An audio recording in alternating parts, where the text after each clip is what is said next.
Hi all, welcome to Blasters Arena. ഇന്ന് Indian super ലീഗിൽ നടന്ന മത്സരത്തിൽ എതിരില്ലാത്ത 2 ഗോളുകൾക്കാണ് FC ഗോവയോട് കേരള ബ്ലാസ്റ്റേഴ്സ് പരാജയപ്പെട്ടത്. ഗുവാറോച്ചനെയാണ് അവർക്ക് വേണ്ടി മികച്ച പ്രകടനം നടത്തിയത്. 1 ഗോളും 1 അസിസ്റ്റും അദ്ദേഹം സ്വന്തമാക്കിയിട്ടുണ്ട്. യാസിറാണ് ശേഷിച്ച ഗോൾ നേടിയത്.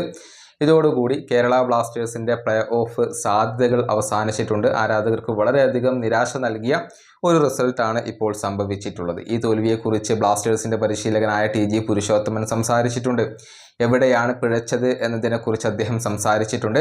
അതായത് 2ാം പകുതിയുടെ തുടക്കത്തിൽ തന്നെ 1 ഗോൾ കേരള ബ്ലാസ്റ്റേഴ്സ് വഴങ്ങിയിരുന്നു. അതാണ് യഥാർത്ഥത്തിൽ തിരിച്ചടിയായത് എന്നാണ് TG പുരുഷോത്തമൻ പറഞ്ഞിട്ടുള്ളത്. ആ സമയത്ത് അത്തരത്തിലുള്ള ഒരു അവസരം എതിരാളികൾക്ക് നൽകരുതായിരുന്നു എന്നാണ് ഇദ്ദേഹത്തിൻ്റെ ഒരു അഭിപ്രായം. TGPയുടെ വാക്കുകൾ ഇങ്ങനെയാണ്: 2ാം പകുതിയുടെ ആദ്യ മിനിറ്റിൽ തന്നെ ഞങ്ങൾ പരാജയപ്പെട്ടു. ലീഗിലെ ഏറ്റവും മികച്ച 2ാമത്തെ ടീമിനോട് ഇത്തരത്തിലുള്ള ഒരു ചാൻസ് വഴങ്ങാൻ പാടില്ലായിരുന്നു.